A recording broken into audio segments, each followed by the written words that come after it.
katuig nga nalaming sa sex sa akong bana. Apanwa na ko damha.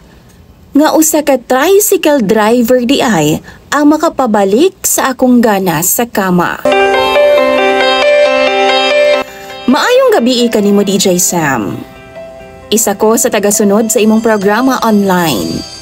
Pakitago na lang ko sa akong tinuod nga pangalan ug tawgan na lang ko og Claudia. 54 anyos na ko og laking negros, DJ Sam. Dunan ako ibana og usa ka anak. Dugay na pud mi nga minyo sa akong bana. 30 ka tuig na. Hinuon malipayon man mi sa akong bana, DJ Sam. Buutan kaayo siya. Nagaintrigo pud siya tanan niyang kita nga rikanako. Dati pareho ming dunay trabaho. Apan karon, siya na lang DJ Sam og nag-star na lang ko sa among bay. Pero wa siya reklamo ana. Sa ako nang gikaingon, buutan kaayo ang akong bana. Atimado kaayo pod nako siya DJ Sam. Pero ambot ba? Pag-abot man gud sa sex. Bisan og ingno nato nga wa man untay problema. Kay bigay todo man ang akong bana aron nga malipayon lang ko. Apan wa jud. Nawad-an jud ko gana sa iyaha DJ Sam. Muto umog sa dili, maabot na pod sa 5 ngadto sa 6 ka tuig nga wa na mi ana-ana sa akong bana. Kay di gani ko ganahan. Kapoy. Siguro tungod pod kay daghan kay trabaho sa among bahay. Wa man pod noon siya reklamo about ni ana DJ Sam. Kay ang importante sa iyaha, masunod niya kung unsa man ang ako ang gusto. Hangtod nga nakaila nako si Bert. Si Bert, DJ Sam, nag-drive ni siya og tricycle. Kana ganing nag-joke-joke raman unta mi DJ Sam, sungog-sungog, ana ba?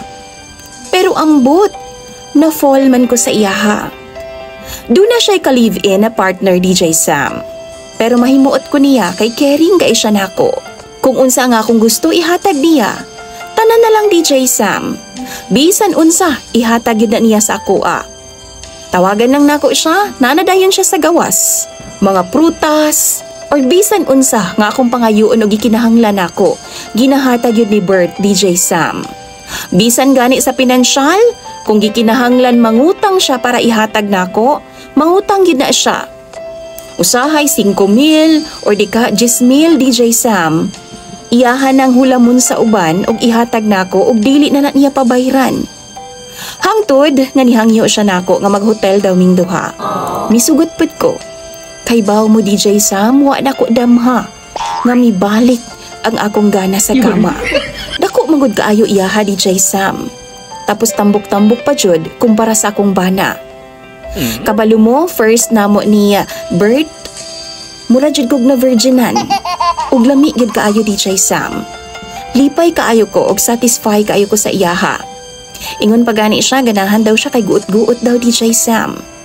Makita na ako nga gutom kaayo sa sex si Bert.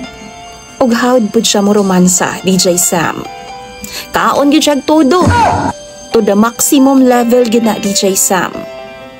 Amot ba unsa bang pagkaunsaa nga pag-abot sa ako ang bana? Wa man gyud ko'y gana ug di gyud ko malamian niya. Apan si Bert, lahi ra jud. Ang dili lang nako gusto kay Bert DJ Sam, kay dugay kay siya mahuman. Tapos gusto pa gyud siya kadaghan. Magpalpal pa gyud na siya. Alangan, manakit naman ako DJ Sam og binalik-balik ni Bert. Napuwersa gyud kog taman DJ Sam.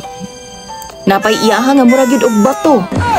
Kabalo mo DJ Sam, human ako matilawan si Bert.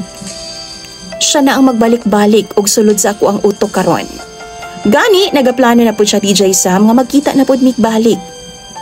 Ambot ba? Mura naman hinuon ko giganahan og sex DJ Sam. O ganahan nakaayo ko ni Bert. Wa ako kasabot sa kong kaugalingon. Tungod kay na-excite ko sa sunod namong kita DJ Sam. Tambagi daw ko ninyo be, mga followers ni DJ Sam, kung angayan pa ba nako siyang pakigkitaan og balik. Tungod kay ginapangita na mangud nako si Bert. Pero unsaon na lang ang akong bana DJ Sam. Pero tinuod jud na, wa nagyud ko'y gana pag-abot sa kama sa akong bana. Basahon ako tanan ang inyong advice sa comment section. Daghan kayong salamat. Imong follower, Claudia.